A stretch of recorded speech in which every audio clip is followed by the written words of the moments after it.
3, 2. All right, hey guys, what is up? Kid here of Burn One with the Shadowverse Evolved channel, bringing you another set review for Omens Eternal. It's coming out June 21st, and so we're getting ahead, releasing these set reviews.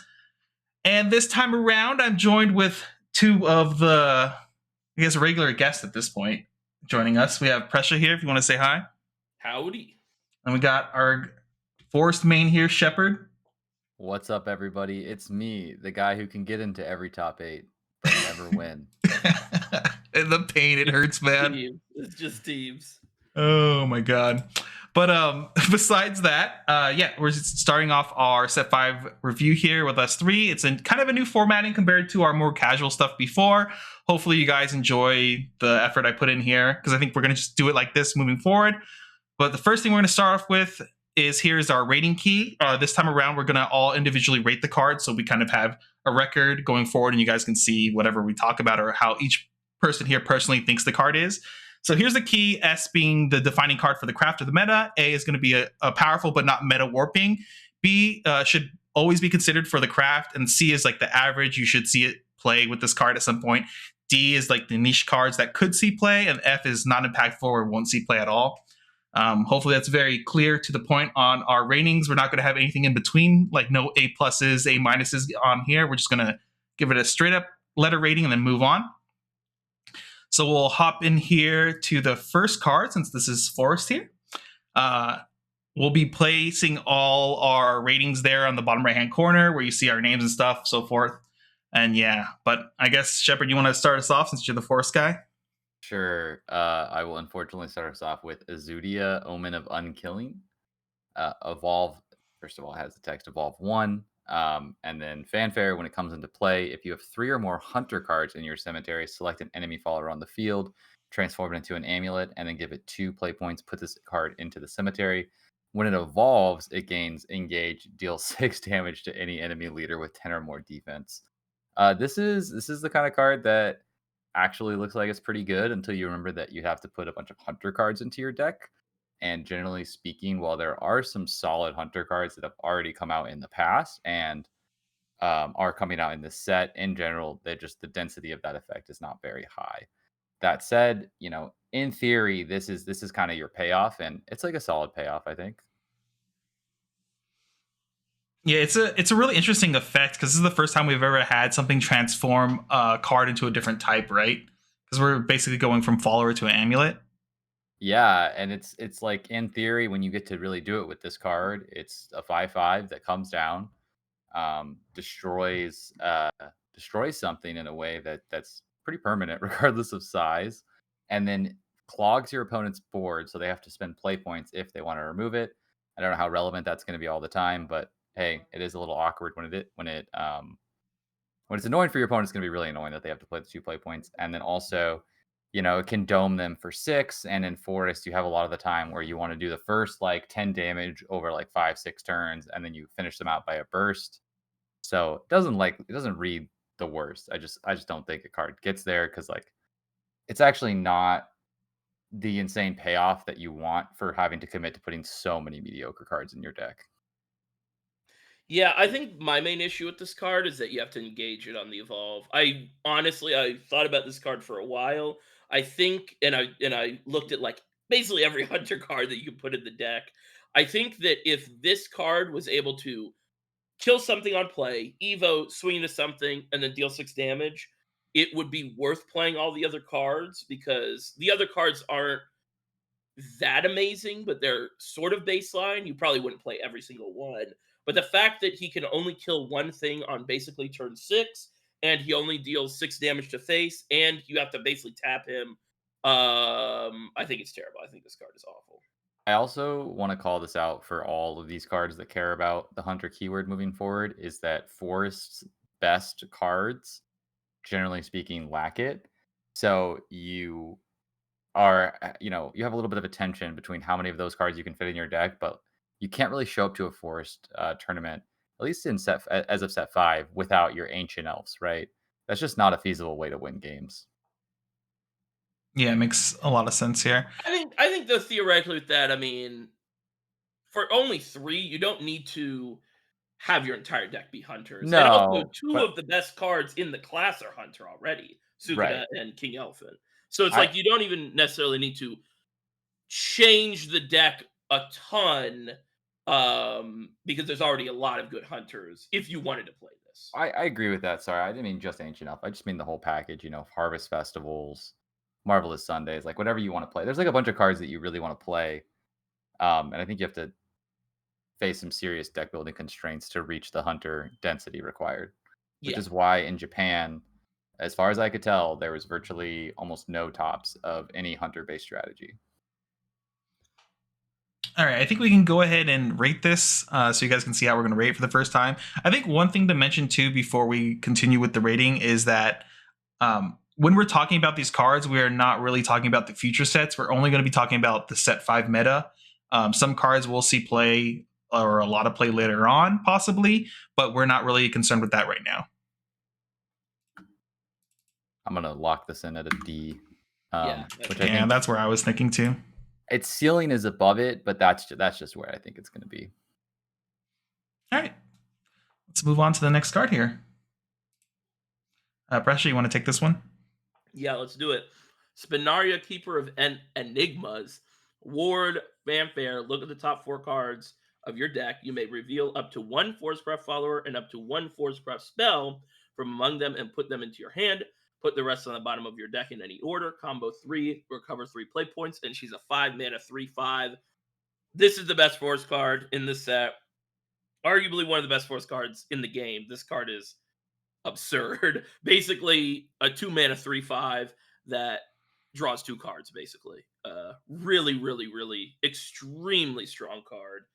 And yeah, kind of one of the finishing pieces to like a sort of like board-based combo build rather than what a lot of Force has been so far in the metas has been combo, but it's like, okay, we're comboing to get like a Tia, small little board.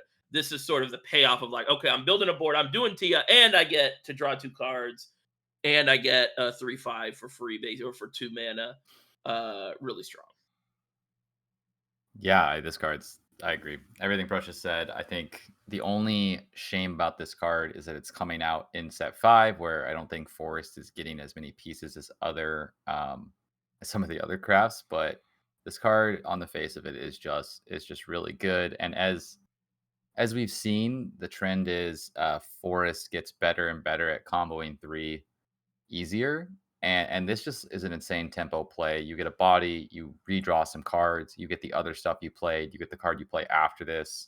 Like anytime you do it, anytime you get a full Spinaria turn, it feels backbreaking. Yeah, I think you guys are both on the money completely. One thing I like to look at like cards like this too is like what does the like absolute lore roll look like a lot of the times for like the top check thing here, and because you're looking at for either Forcecraft followers or Forcecraft spells, I think a lot of times your worst case payoff here is you get to draw 1 card.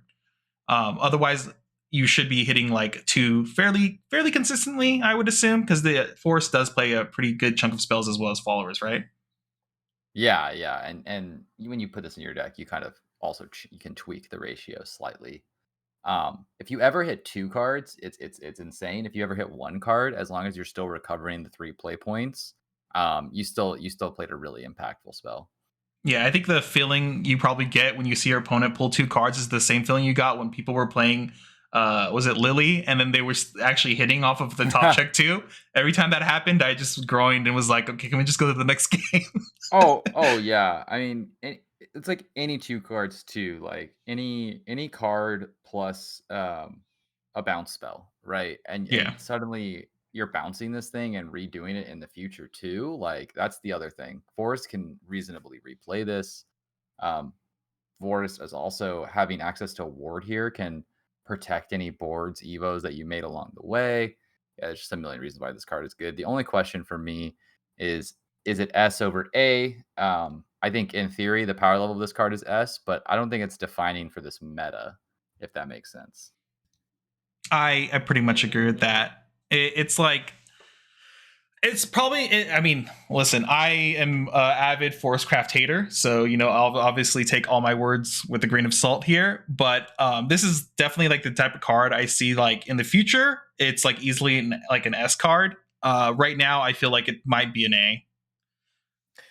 I feel like it's an S because it's specifically craft or meta. I think this is a defining card for the craft. I think this might be the best force card in the game. Like period. Like right now. And that's why I'm probably gonna give it an S. Because meta wise, Force might not be the best deck in the game this meta, but it is if you're looking at Force, it's involving Spinaria. That's fair. Yeah, like I said, either way to me, it could go either way right now, and I wouldn't even really argue.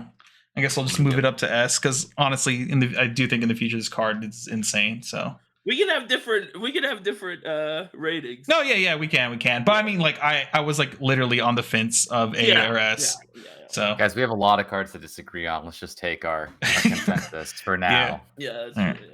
All right, here we got Apostle of Unkilling has evolved for 1, and then on evolve, search your deck for a hunter follower that originally cost 2 or less play points and put it into your field. So this card seems like text-wise seems all right, but I always feel like you have to really want the hunter payoff right for this card, because I always feel like a lot of the Evo for the Forestcraft deck has already been like pre-assigned essentially. So you always have to be really into the hunter stuff here, because obviously if there has to be also a really good 2-drop hunter that you want to be seeing all the time and seeing it on 3 or 4, it being like really good. I mean, other than that, I'm not really super impressed with this card at all. I think I like this. I mean, I think this card's one of the more reasonable hunter cards that come out in this set. I just think it has one main problem, which is the thing you want to get the most with this card is Sakuna, and you can't evolve Sakuna that turn. I wouldn't even agree with that. I don't agree with that. What do you want? What do you get? Archer? Hunter. Yeah, Archer from set 1. Yeah. Yeah. I think that's what this card is for. Like this card just goes and gets you Archer. Yeah. If you read this as of like a 3-mana 1 and it evolves for 1 and you get a 4/4 plus a 1/4 Archer. Yeah, that's just a reasonably statted card. I think the biggest constraints is you would not want to play this outside of a hunter deck, because you're also not playing Archer outside of a hunter deck, at least at the moment. And then also, as you mentioned, Kit, the Evo space is just really tight. I would say that I think Archer's always a consideration if we're in a board-based meta. And I don't see us going into a very board-based meta, so I don't think it's relevant. But whenever we are in a board-based meta, Archer's always a consideration, and this makes Archer insane. I think this is the only hunter from this set that sort of is able to transcend the archetype and be usable, in my opinion, outside the archetype. We don't want to do future vision, but I think this could easily see. This is an easy. Hey, I think I'm going to play Archer because I think it's a good anti-meta option. Let me throw this guy in because really good stats on 3 or 4, and just finds me my anti-meta thing that I want. And also, you're probably playing Sakuna anyway. I don't think getting Sakuna is that good, but it's not like awful. It's like, okay, hey, I'm putting two Archers, 2 of this guy, and I already have 3 Sakunas. I think that's pretty good. Yeah, I think you bring up a really good point about the Archer as well. I didn't even really consider that too much.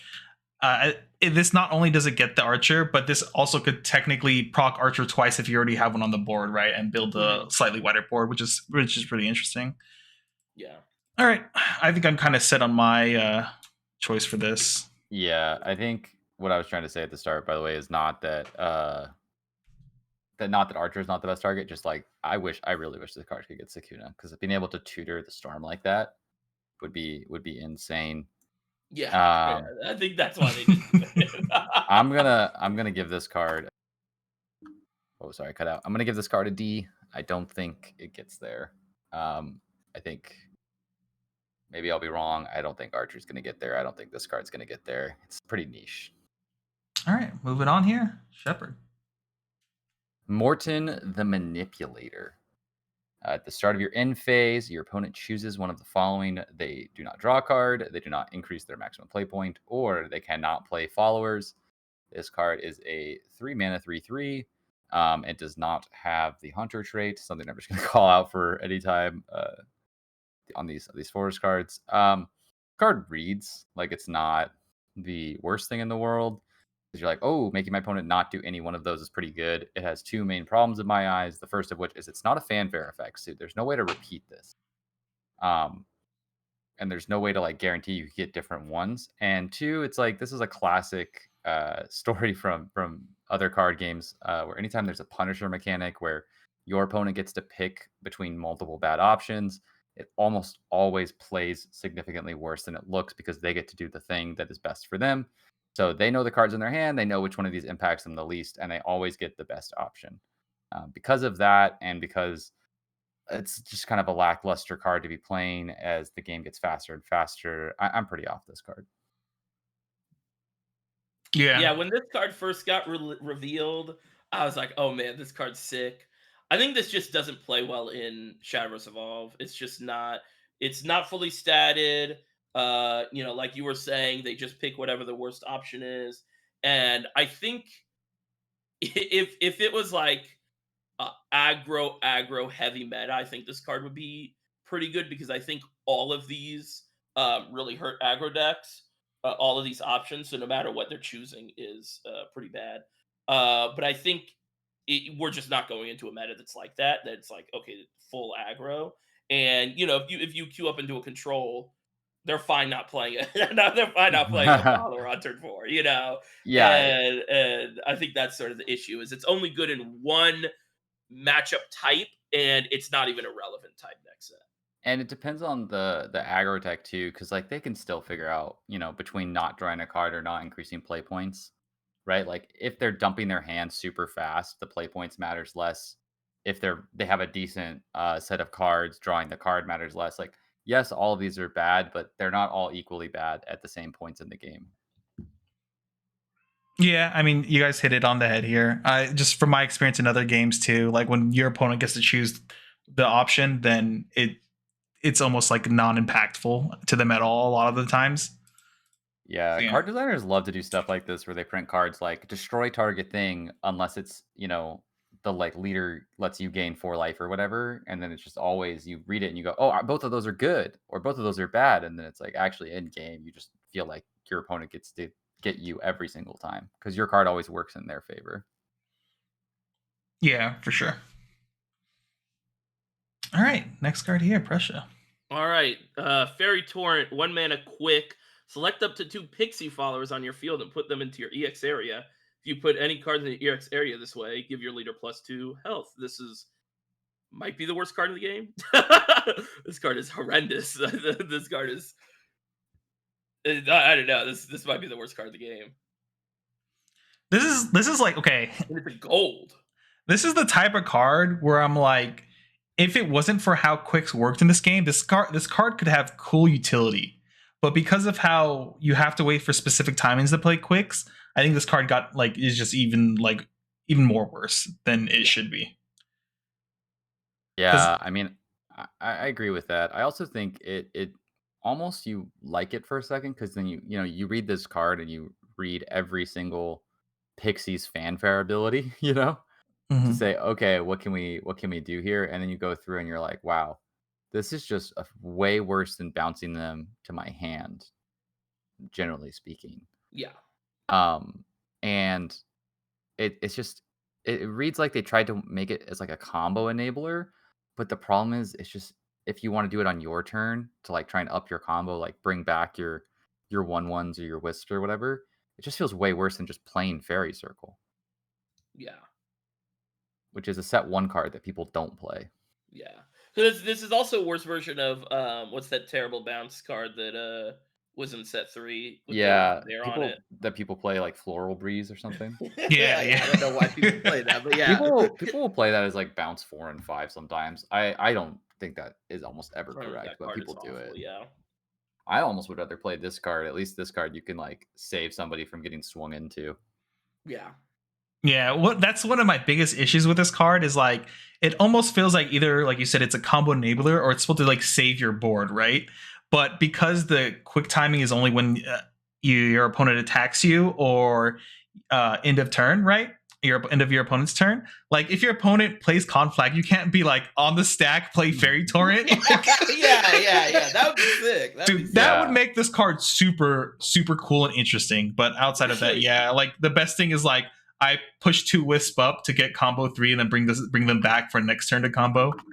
I know how this would work in digital, so I'd assume it works the opposite in physical because that's typically how it goes. But if you bounce the EX areas, they don't keep their like buffed stats, right?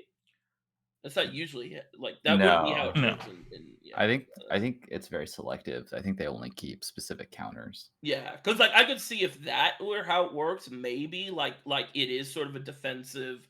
Oh my super buffed fairy is getting swung into. Get back to the EX and I heal 2 for whatever. But no, this card's awful. Can I do F minus? Only for this one for you. But never again. No more F minuses. All right. No, I'll just keep it at F. I'll keep it at F. All right, moving on here. Okay, we're moving on here. Disciple of Unkilling. Fanfare. Look at the top card of your deck. If it's a hunter card, you may reveal it and put it into your hand. Traits Omen Hunter. I guess if you're really into the hunter archetype, this is a 1/3 draw card. But like, is there even enough hunters to guarantee this? Like 90% of the time, right? No, I wouldn't even play this in a hunter deck. I think this card is awful. This is yeah. I already thought bad. I already thought Saria was bad. This is worse. I don't even know. Because this is nitpicky because I think either way this card is awful. But they can't even give it full stats. It has to be a 1/3 because they thought this effect would be so insane. If it was a 2/3, it'd at least be reasonable. But even at a 2/3, I still think this card is awful. I don't think this card is good at all. I agree. I think the problem is that, like I mentioned earlier, you gotta put around 5 to 10 slots of non-hunter cards in your hunter deck. So this card says sometimes maybe have a chance of drawing a card, which might make it the worst possible 2-drop you could put in your deck for your hunter strategy, where it's like, all right, yeah, here's an understated card that draws you a card 60% of the time.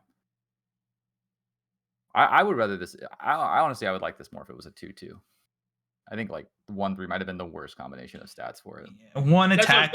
Even if it was a 2/3, it'd still be awful. Like the card. I mean, if it was a 2/3, at least you're like, okay, that's on rate. Like compare this to anything. Compare this card to Marvelous Sunday. It just looks embarrassing.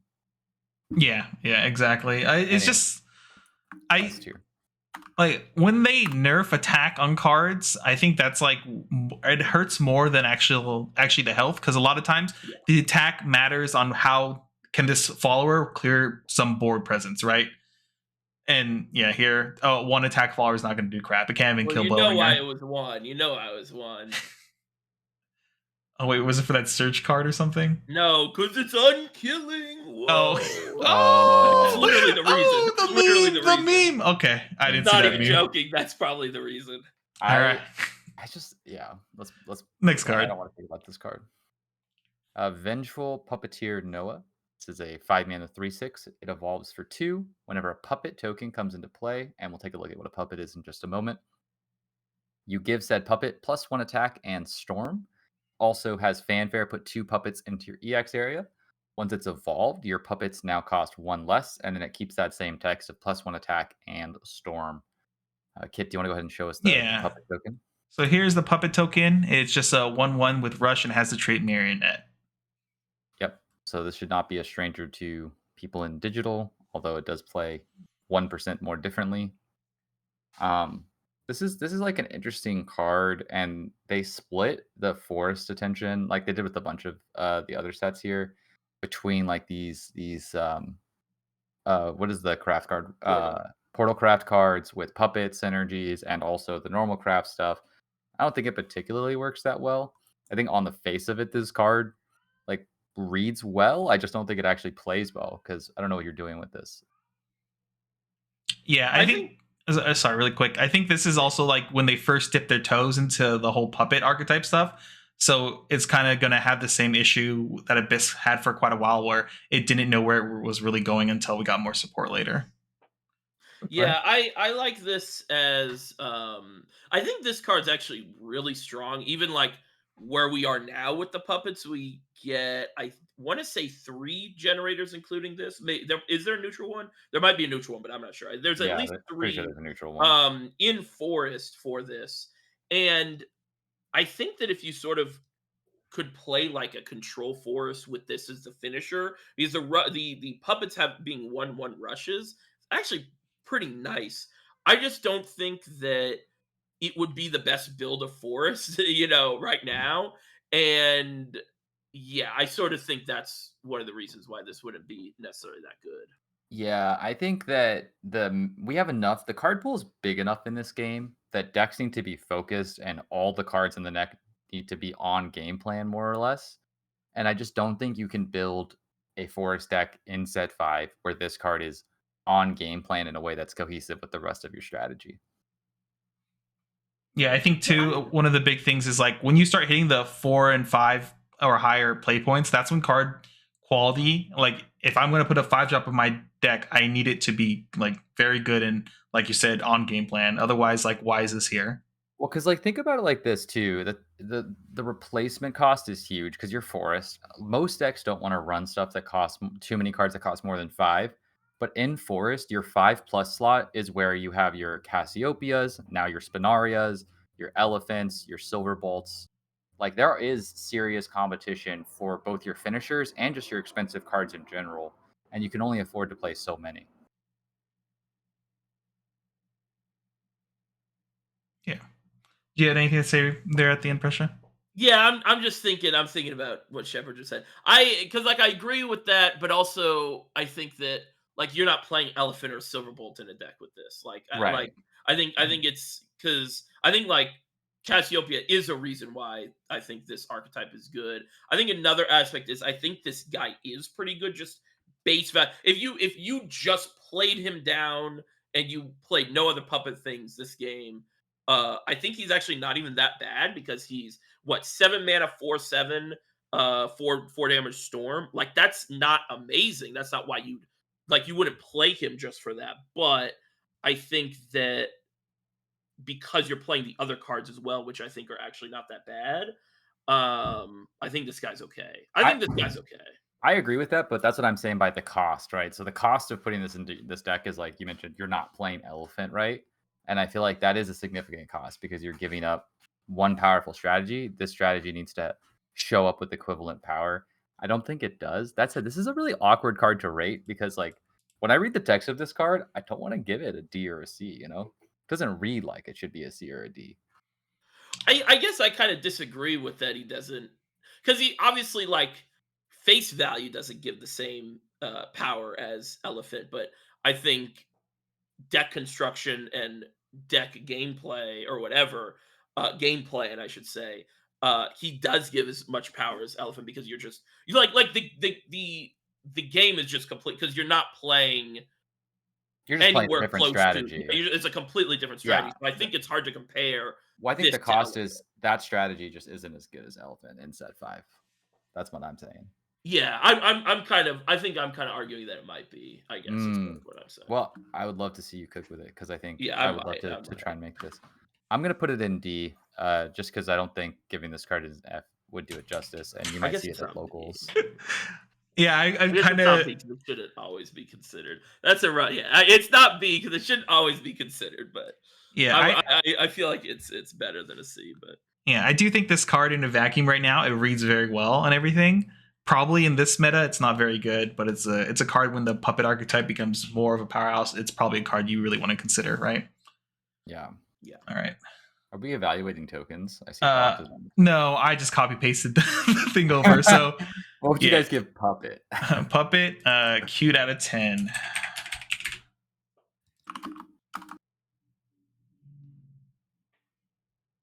Where's not 0 mana question mark. What was the puppet? Is the puppet archetype from Digital? Is it actually a forest one? I forget, or is it's part of it's part of Portal, right? Also, this guy was like the original. I didn't want to get on my dinosaur, but was the original puppet guy. He was before the ancient stuff, right? Because I feel like No, no, nowadays no, it's no, all that- ancient that got for Portal. Yeah, that got added at the same time. Puppets and artifacts were like added when Portal got added, but Yeah. puppets were the first thing to really take off. Well, Uh, Portal, yeah, because Portal had the mistake where like the core mechanic of the class Resonance was just so bad, really like both received and also like hard to design a craft around that they just kept making new mechanics for Portal, like all the time. With like I don't know, artifacts, relics, puppets. I mean, like I don't know if I'd agree with that because like Sword's main mechanic was commander and officer. Yeah, they also they you know, abandoned that yeah, hard. exactly. Yeah, Exactly. sword is not trait. Also, because now every clan or every craft has trait stuff. Let's get off our dinosaurs. Yeah. All right. I think this is pressure, right? Oh yeah. Mark of the Unkilling, 2 mana. Select an enemy follower on the field and deal it X damage. X equals to the selected follower defense -1. If there are 3 or more hunter cards in your cemetery, draw a card. All right, let me I pitch you don't guys know. on this. Let me pitch you on this. Hear me out. It's a removal spell, and it doesn't remove the thing it targets. What do you think? Yeah. And if you complete Exodia, you draw a card. Listen, when they built this card, they were like, we need to give value to May coming into play. If Elfchild May was a hunter, I feel like I would actually evaluate all of these cards higher because then at least you're like, oh, cool. But for some reason, the card that does 1 damage does not follow the trait pattern of all the cards that put something to 1 health.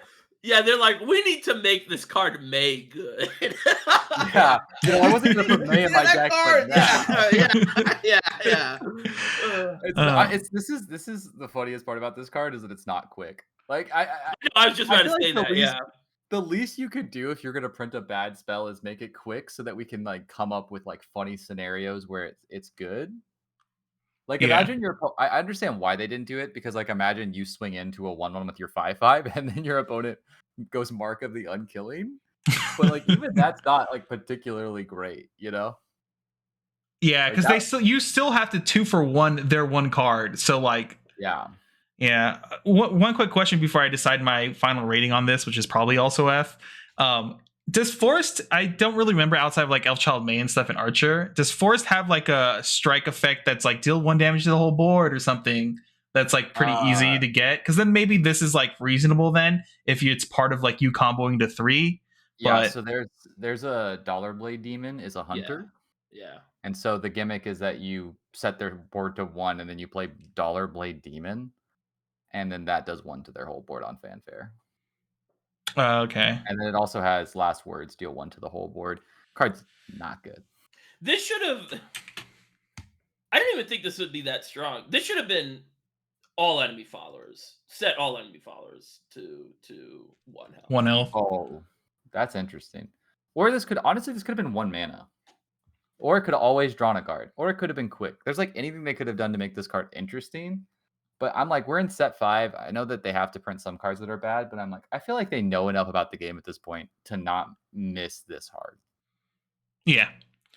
All right, we'll move on here. We got locked in our Fs. All right, Servant of Unkilling. 1-drop 2/2, Fanfare. If there are 3 or more hunter cards in your cemetery, give your leader +2. It's a 1-drop goblin that has an upside if you play hunter. So it's like probably reasonable, like maybe a C, I would assume. Like if you're playing hunter, it's probably one of. Is there any other like really powerful hunter cards? I feel like we're coming to the end here. This just seems like a good 1-drop hunter to have, right? And that's it. This is better than y'all's favorite card. Shinko Wendy. Yes, Shinko Wendy. Because it has 1 more health and it still doesn't do anything. I think what is really funny to me is like I'm such a goblin lover. If you give me any goblin, I'm gonna immediately at minimum be like 90% of the time, except in Forestcraft. Like I don't think you want to be goblin gaming. Even Except in the when you deck. can play Shinko Wendy. Well, look, man, it was set 3. We were all desperate. They didn't print enough cards. We played a lot of Magic with Scry. So, man, we can't scry lands to the bottom in this game, okay? We all make mistakes. True. All right. I don't think there's much else to evaluate. I like this card enough that I'm gonna give it a D. Because Goblin is a goblin, and that's kind of where I'm at. I will never give a goblin like an F, and I think D might be the lowest I'll ever give a goblin that we review. Yeah, I think Goblins this are is. busted. Yeah, I think that's the exact same reasoning that I'm giving it a C because I don't think goblins are ever lower than C.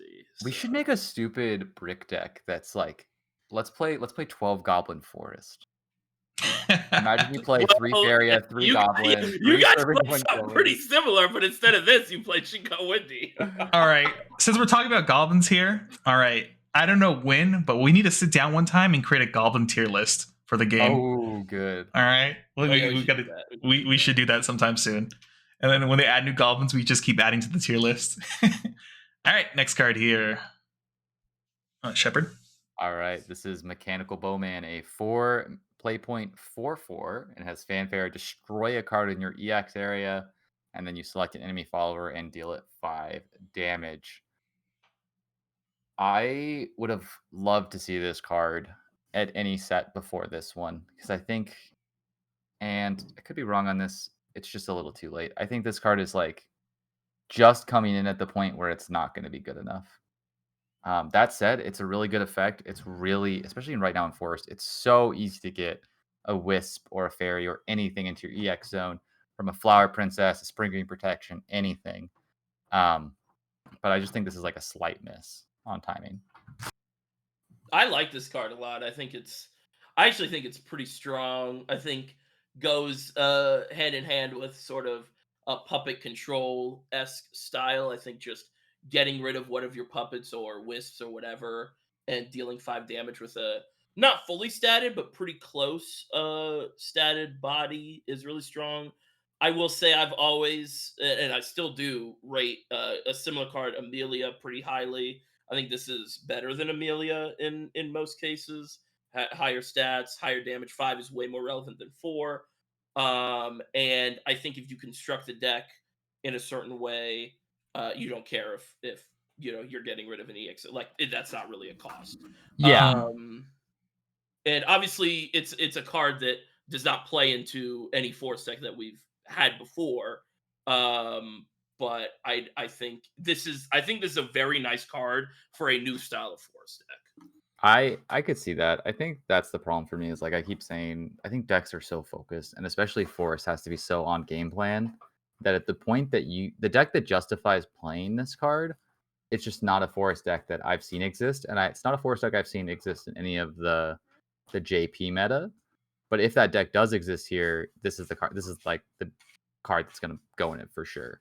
Yeah, I like how this card reads. I kind of like that you can trade your Wisp that you don't really care for sometimes for damage on the board.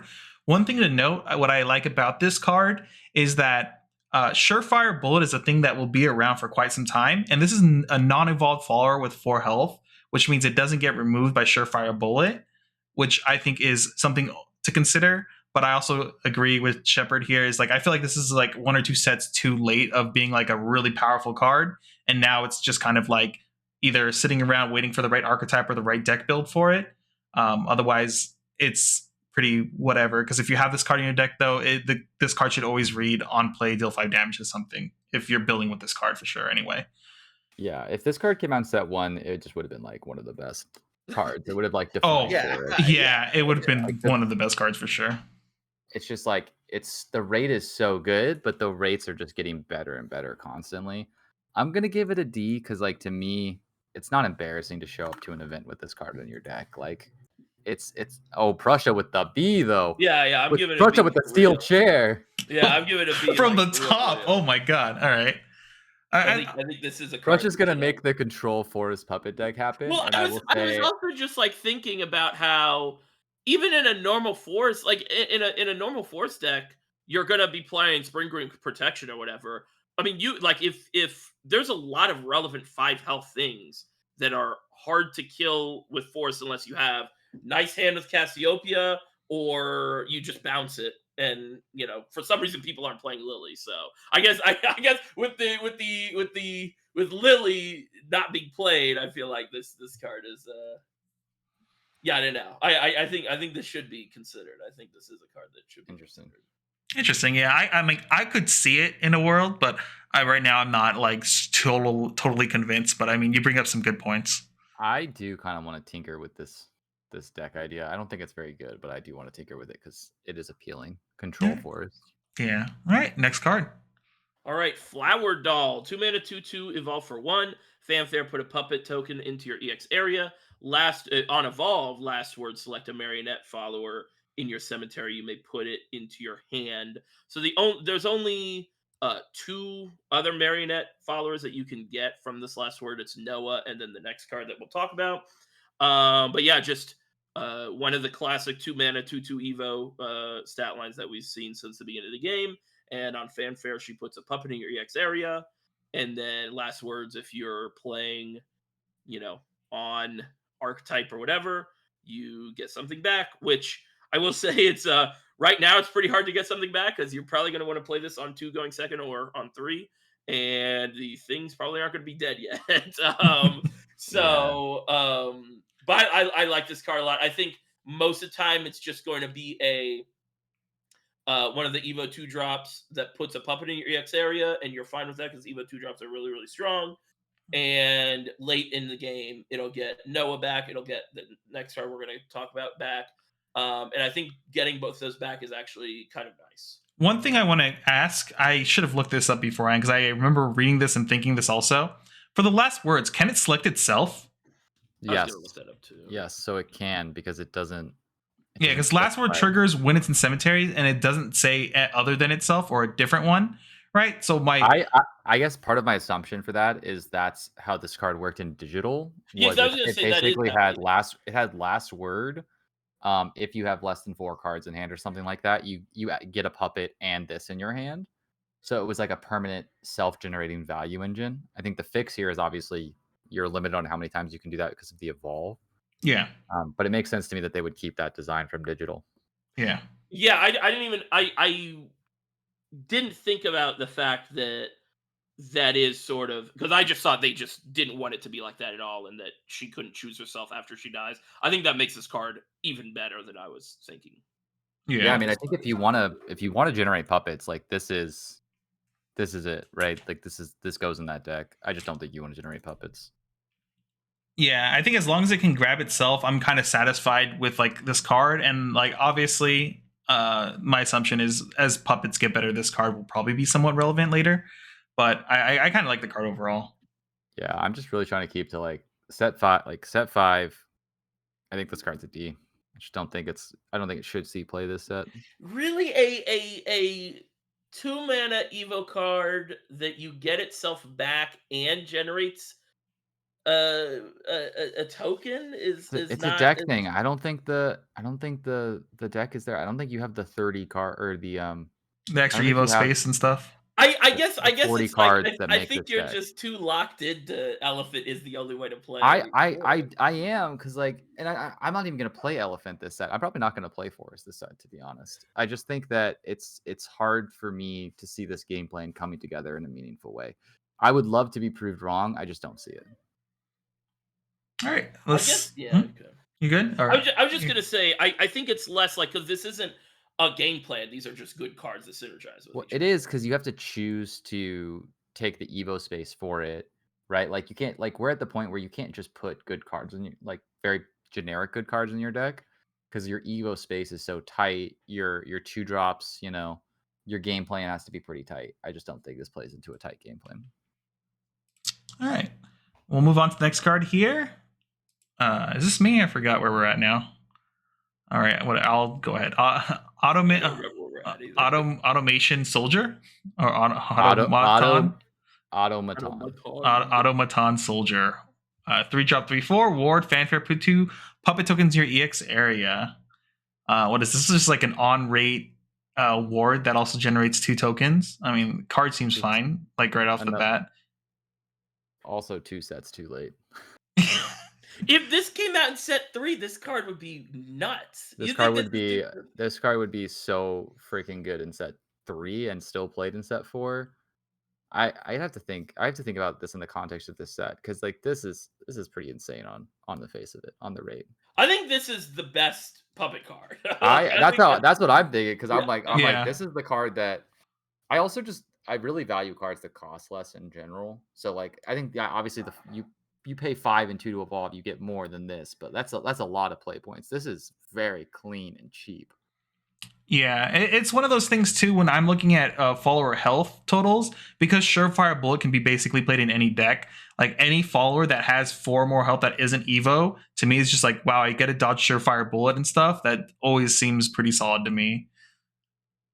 But yeah, this card seems really good for Puppet in general. I might give this C. I don't know. This is like the first one that I think I actually might give a C to. Yeah, I mean, there's not too much to talk about here. I do like this card. I like, if we did put minuses here, maybe I would put a C minus. I think this card is good, and in the future it'll probably be even better because of the Puppet generation it builds. Yep. Fresh out here with the A. I would love to curve this 3-drop into the 4-drop that destroys one of the puppets and kills something. That's a hot game plan for me. Because I think there's so many ways to use this card. You could literally play this card and not play any other puppet cards. You could just play this as a fully statted 3-drop, 3/4 ward that puts 2 1-drop tokens, and then next turn you get to combo or whatever next turn with the exactly. Yeah, you could literally just go, okay, play him on 3. Amazing card to play on 3, especially going first.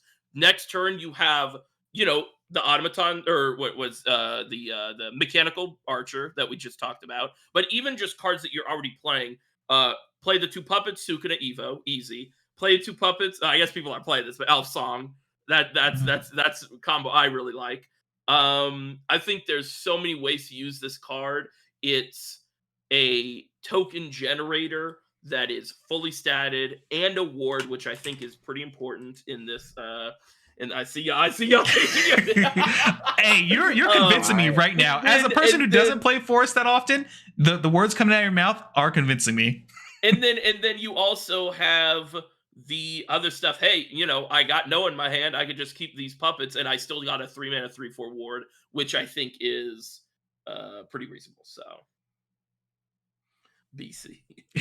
Yeah, I was leaning a little bit closer to D on the C range side, but I mean, all the things you're saying are just like actually relevant for non-puppet decks as well, which is really, really important. So I think I am willing to give it the B here. This is a very interesting card for Forest then in that sense. All right, we're moving on to the last card here. Scaz? Or not? Sorry. Hey guys, From the ether, Shepard. I'm gonna be rating this card. It's not a Haven card, so pretty lackluster on that regard. Can't put it in Aegis. This is a 1-cost quick spell. And the next time your leader would take damage more than 0, reduce that damage to 0. This is the gotcha card. This is the card that, now that it has been printed, we are all going to say, all right, I guess I'll swing, and if they have it, they have it. Yeah. Like worse fog. I guess he plays 6 fogs now. 6 fogs, let's go. It's one costs 1, the other one costs 2, right? Well, yeah, but the other one's better because it's you can use it on like if they're swinging into your follower, you can you can blink their attack and then they just lose their follower. So cards like this, like kind of what Shepard said, is just like for the rest of eternity, if they randomly are playing this card, it's just like great. I just like, okay, whatever. You get an extra turn now. This is like the type of card where it's like, I would love to play this card, but at the same time, I almost never want to actually put this card in my deck. Unless, like, I literally can't figure out anything else worth playing. How do you guys always feel about these type of fog effects? Like, if there was like a good control force list, this probably would see play in it a lot. But this card sucks. Yeah, I think this card's awful. I think this card wins you 1 out of 10 games, and the other 9 games you have a dead card in your hand. Yeah, it's really good against Elephant. The real gimmick here is that you play it on your turn when you need an extra combo. That's the real gaming. Oh my god. Yeah, I feel like no, that would have been pretty strong. This should have been like 0 mana. This card is like in theory a D because people will put it in their decks. You will lose to it. I will lose to it. I 100% will lose to it. But like I just so bad. It's so bad, but it's like I gotta give it a D because people are gonna play it and they're just gonna You be will like, always dude, lose to this shit. God, I hate these cards because like you talk and somebody's like got this card in your deck and they're asking you and you're like, hey, I think you should probably cut this card, and they're like, but it won me this game this one time where he had a 75/75 elephant. It's like, what about every other game you've ever played with that card in your deck? Like if you ever rip this in your opening 4 in Forest, like you see Goodbye. this Ancient Elf Lily elephant, you're just like, what are you doing? Like you could have put any other 1-drop. You could have played Shinko Windy. I feel like I've never heard that before. People saying this card won me some games, and so I'm putting it in my deck. All right, listen, guys, don't talk shit about Gold Chip. All right, we're moving on. Gold Chip, I'm talking about. All right. All right, so this is the final thing. This is kind of like we're gonna not necessarily rate the forest itself, but personally, how hyped we are each about playing this craft in this meta, and then any extra afterthoughts we want to talk about here. I'm like, listen, I am an avid forest hater because I'm a hater, so obviously I don't care about this craft at all. I will play it for fun occasionally, but I don't think I'll care about building this deck. What are you guys feeling? I'm excited because I like seeing all my puppet people back. I like Noah. They left out what was her name? Servant of Unkilling? No, it wasn't Servant. There was one they left out. That had really good art. It's the one that later shows up as a duo, right? Is it Lucille? No. I'm talking about a random bronze Unkilling card. I'm talking about a random bronze Unkilling card. That was never good. But I like the puppet stuff, and I'm probably gonna try it, but I also don't think I'm gonna play much of the set outside of the 1 or 2 decks I already kind of have locked in. So I don't know. I'll give it a B because I'll probably build it in untap, and then no one will want to play when I want to play. And then I would have given it an F, except for this set review has convinced me that there is some deck out there that I will mess around with, maybe take to locals, that's like half puppets, half hunter, like control brick gaming. And then you're gonna be like, wow, the puppet stuff sucks.